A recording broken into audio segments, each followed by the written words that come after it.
After writing 2 transformational books myself and supporting many other beings to do the same, I've become enthralled by the deep and mysterious magic that's activated when we choose to say yes to ourselves and commit to the book writing journey. Of course, we want to inspire change and new perspectives in our readers, but the transformation that happens as an author, both throughout the writing process and by actually releasing your book into the world, is surprisingly potent.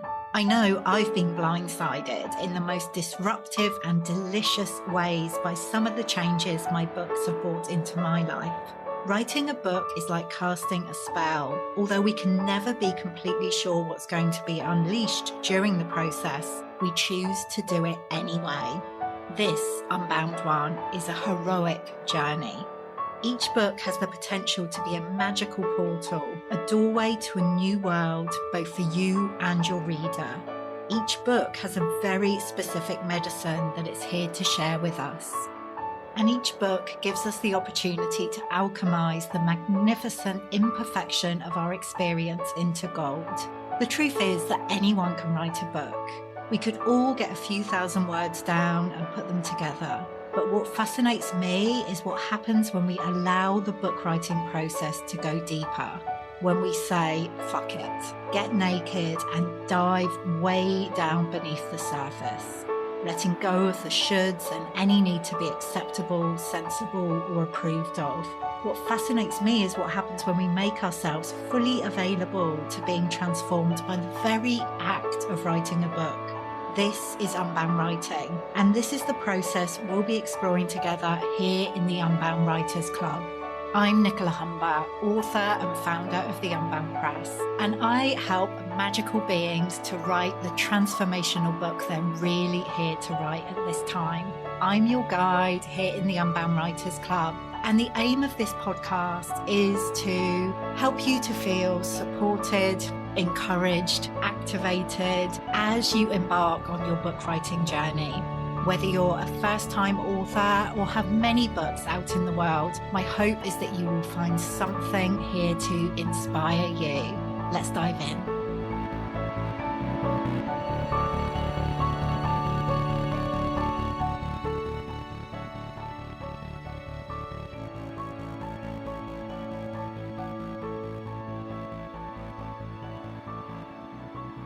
Welcome to the Unbound Writers Club. I am pretty excited today because we have put together something very special for you. The Bring Your Book to Life Micro Audio Summit is open for registration now. This is an interview series where we have invited speakers who have something to share around different aspects of the book writing journey so that you can write, publish, and promote your book in the most powerful way and make sure it gets into the hands of the people that it's here to impact. So the Bring Your Book to Life Micro Audio Summit is, as it says, it's all audio. It's very, very similar to listening to this podcast. What I did when I was planning it was I thought about every stage of the book writing journey and the points along the way that can trip us up, and keep us stuck. Those places where we can feel confused or overwhelmed or fearful. And then I thought about the speakers who had something to offer about each one of those points along the way. So some of them are talking about, before you get started. Some are talking about the actual book writing process. And then we have people talking about like promoting your book and like design and publishing. So, you're going to feel supported every step of the way when you are listening to this really powerful interview series. So today, like I said, we're giving you a taste of Bring Your Book to Life. You can sign up and get access to all of the interviews at nicolahumber.com/bringyourbook to life. But in this episode, You are going to be hearing, first of all, from Tara Jackson, a snippet of the conversation I had with her, where she's talking about how to create a writing practice that feels amazing for you by harnessing the power of the seasons of creation and also color. It's so, so fascinating. Then you're going to hear a little bit of my conversation with Sarah Coxon, author of Way of the Priestess. She is talking all about how to move through those fears that can bubble up when we are thinking about sharing our story. I know that comes up for a lot of us, and Sarah has some great advice around this. Then you're going to hear from me. In my conversation, Joe Gifford is interviewing me. Well, we're having a conversation really around how to conceive the specific idea for the book that you are really here to write. Then you are going to hear from Kate Taylor, glorious Kate Taylor, creator of the Practical Magic Activation deck and author of the upcoming Big, Bold and Beautiful. Kate is talking about how to harness the power of community and intuition to write your book and also make sure that it reaches like the audience that it's meant to reach. So there's a lot around kind of visibility and connection in our conversation, but also what was really fascinating is Kate has had experience both of self-publishing and traditional publishing. So we're also talking about that as well. And you're going to hear a little bit of our insights in today's episode. Then you will hear from Leah Kent. Leah is one of our designers at the Unbound Press. She's also an amazing book coach. And she is talking about what we need to be aware of as authors when it comes to book design. It's not all about the book cover. So that there's so many juicy nuggets in that conversation. Then you will hear from me in conversation with Victoria Bennett and Charmaine Hammond, who they're crowdfunding experts. The great thing is Victoria is a crowdfunding expert. Charmaine is a best-selling author herself, and they've come together to help authors harness the power of crowdfunding so that you can get your book written and published and also grow a community around your writing. So I'm really, really excited for you to listen into that. And finally, you will hear a little bit of my conversation with Amber Petty. And Amber is talking all about the power of newsletters, like how as authors we can really anchor into our skill as writers to create a newsletter that allows us to connect with more people and reach a wider audience. So yeah, just a taste of each of those conversations in today's episode. I really hope you enjoy it. I really hope that you join us for Bring Your Book to Life. Registration is open until Sunday, February the 26th, till the end of Sunday. So you've got that time to sign up. Once you do that, you get lifetime access to each one of the interviews. Like I said, it's audio only. It's designed. You can listen to the whole thing if you want to kind of binge listen to it in a few hours, and you're going to have so much inspiration and really implementable, if that's a word, tips. So you can go away and really get into momentum with your writing. Okay, let's hear from Tara first of all.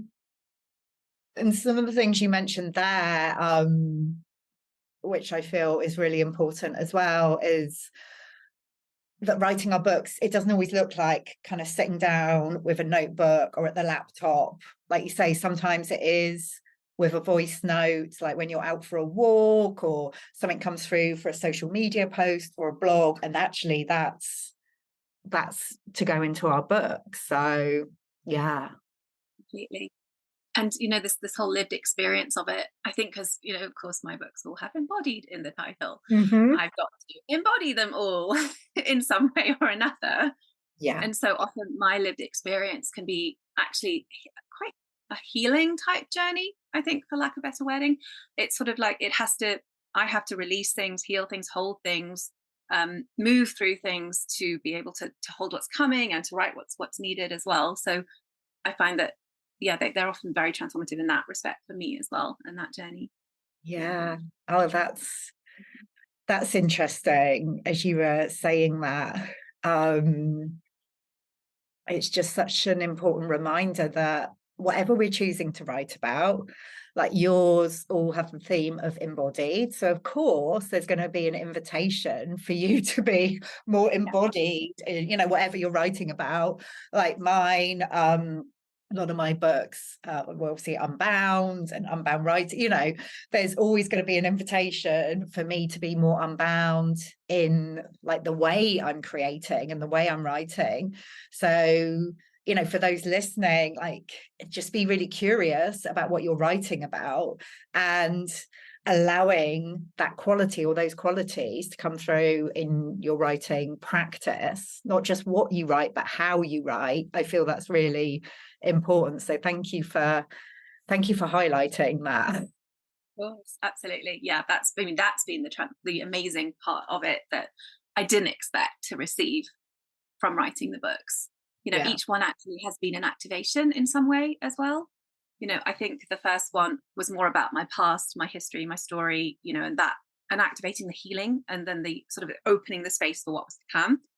Whereas the next three, interestingly, it's almost like there's sort of been healing obviously alongside, and I've written them, but they've activated me into my next level as well. Yeah. And I'm still receiving that from the last two, you know, because they've only just been out at this time, you know, a few months and less than a year, both of them actually at this time. I think there's so much healing in being able to read someone else's experience, particularly if it's very similar to your own. And I think that we live in an age of memoir where a lot of things that we kind of have previously kind of kept secret, or we think it's just us, we actually want to see ourselves reflected in other people's stories. So I kind of knew that it would be more powerful if I did share the things from my life, and also the things that, you know, are not particularly glamorous or don't particularly paint me in a fantastic light. And, you know, that's a lot of the feedback that I've got from the book has been about that sharing and how it resonates with people and how it speaks to where they're at. And so, yeah, even though it can be very scary to share something so vulnerably, particularly when it's a book and it's going out into the world and you have no control over who reads it, and that was very terrifying. At the same time, when you get those messages from people saying your book has really shifted something in me, and I've received, I can't even count how many messages I've received like that now, I'm like, okay, that's worth it.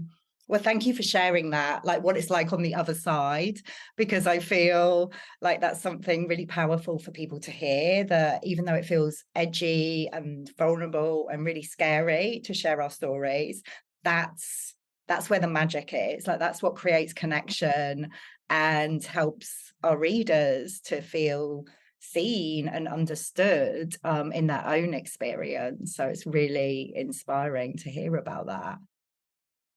So I guess that leads us beautifully onto the next piece, which is, you know, how can we tune into our books and what they're asking of us? Yeah. Well, I think the key is to really see it as a relationship. And I love it. Like, I'm sure many of the people listening to this have read Big Magic by Liz Gilbert, and how she talks about ideas and how they're out there kind of floating around, waiting for someone to say yes to them. And if you don't, then they'll go off to somebody else, which actually terrified me when I was writing Hill, You're in a Good Girl. It's like, no, this is my idea, so I need to write it so it will go out into the world. But when we think about it like that, we can see our books and these ideas as something that we get to have a relationship with. And I actually recommend, you know, connecting with your book, like taking time whenever you come to the page, certainly at the beginning of your process, to like invite your book to connect with you.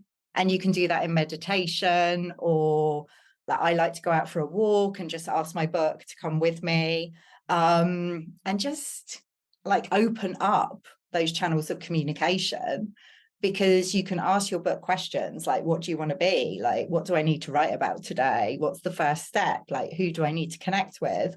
And it will support you on the journey. So was talking about this the other evening in a Unbound Writing Mastermind call, how, you know, you get to have this evolving relationship with your book, and it's there to support you as much as you're there to kind of help birth it into the world. And I think when we feel into it in that way, it can take us out of our heads and into our hearts.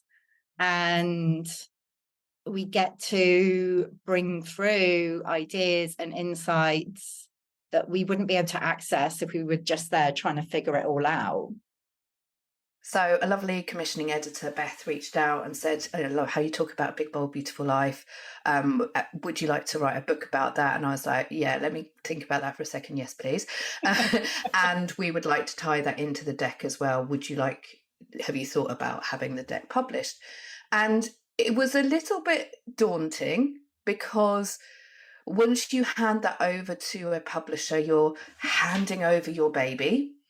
And you're saying, okay, I'm giving you essentially the rights to this, which is what you're doing when you're handing to a publisher. And you got to trust them. You got to really trust that they have the best interest for you and your book.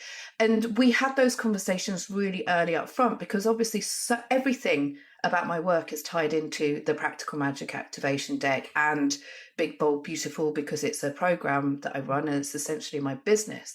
So handing that over to somebody takes an enormous amount of trust and really clear communication as well.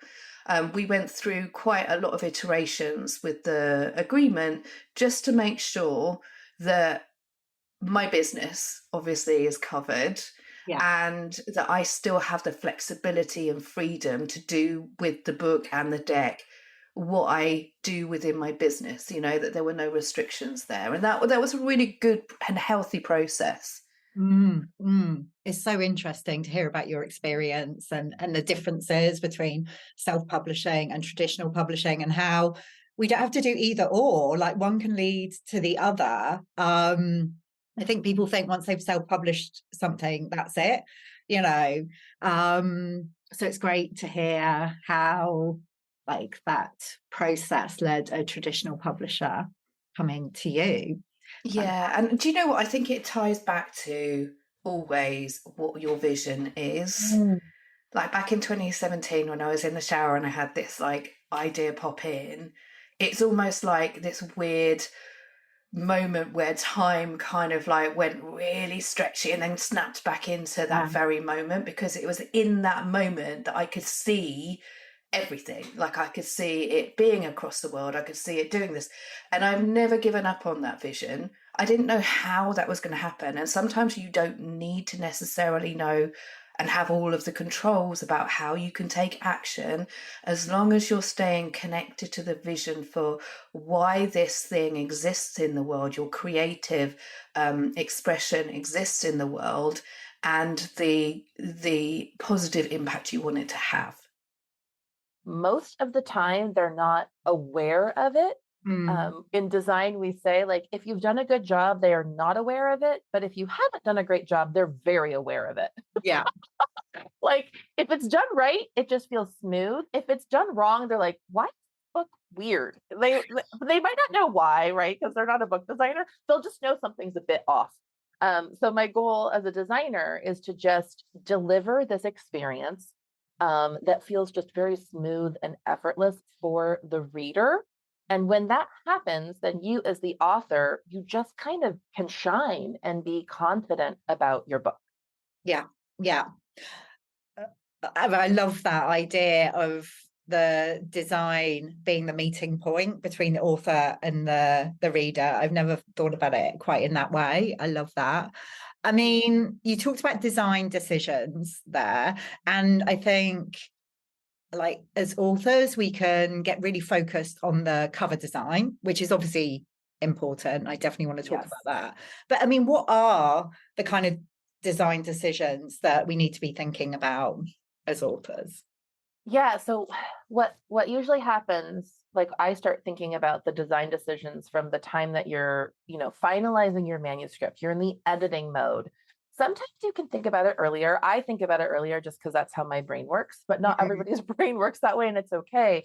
But at some point, there has to be this experience of consistency in how you're structuring things. And the sort of the softer, maybe more feminine way that I think about it is rhythm.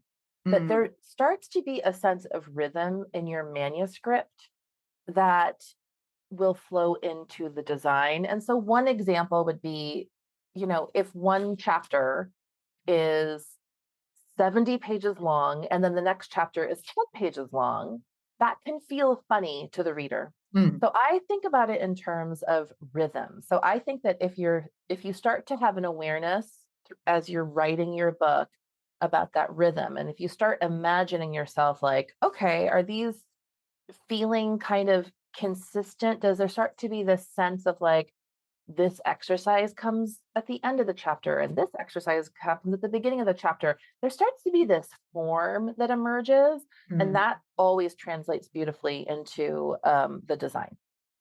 You can build that audience. And we're seeing authors that we're working with who had small audiences that are starting to build their audiences because we go out and tweet or Facebook or put a LinkedIn message, and our audience becomes interested in their book title or their crowdfund. And that's where it becomes really powerful. It's kind of like the old, I don't know if this is a shampoo that everybody knows, but I remember when I was growing up, there was a shampoo called Pert, and it was always like, and you can tell someone and they can tell someone, and so on and so on. That's the beauty of crowdfund, is that other audiences also become attracted to the author's campaign and book. Go on, Victoria. And I was going to say, and that's the thing about finding your niche. And actually, I love the spaghetti one. I always say spray and pray, but I think actually the throwing spaghetti is a better example. But it is like that, because if you are niche, then that book title is going to speak to people, whereas and it's going to resonate with people, and what you have is going to, and then the people are going to love it and they're going to tell their friends about it. Whereas if it's sort of aimed at everybody, it's going to be plain vanilla, and it's going to sit on the bookshelves. And I know Charmaine always says to me that the average number of books sold is 500 copies or something like that. It changes. I know I read a report last year and they said about 250 books, and I've heard 500, and my publisher told me even less than that. And which is why it's so important that we think about marketing and promoting and building our audience throughout the year. It's not just you will launch it and they will come. you know, it's not like that, right? Exactly. Oh, thank you for that phrase, because that is so true. It is. If you want to share your work, if you want to reach people, then promotion is going to be a part of it. So finding these ways where, okay, I've grown this newsletter audience, it then also gives you a bunch of options, because if something doesn't get picked up by a traditional publisher, you still have an audience of people you can sell things to. So that helps self-publishing by a mile. Something getting really popular amongst your audience, who knows where that's going to lead you. So it's like a two-pronged thing of, you both get to help sell what you already have or what's in the pipeline, but you're also creating an audience that gives you the opportunity to sell anything you want. So the more you grow it, kind of oddly enough, it eventually can help you get to that world of, I just write, I don't do anything else. But there's just a promotional chunk in between, and if you can make that fun, or at least semi-fun, then it's going to be a whole lot easier. Yeah, I'm all about making it fun and pleasurable as much as possible. Yeah. Like, whatever we do, like bringing. Because you're not going to sell something well when you're like, oh God. And that's why a lot of book things come out as like, hey, I've got this book. If you want it, that's great. But if you don't, I also understand, there's a lot going on in the world. And that's not like a great sales pitch, because we feel bad. And whereas when you're just going, hey, here's a newsletter full of things I found interesting this week in a specific genre, that doesn't feel, what feels bad about promoting that? Nothing.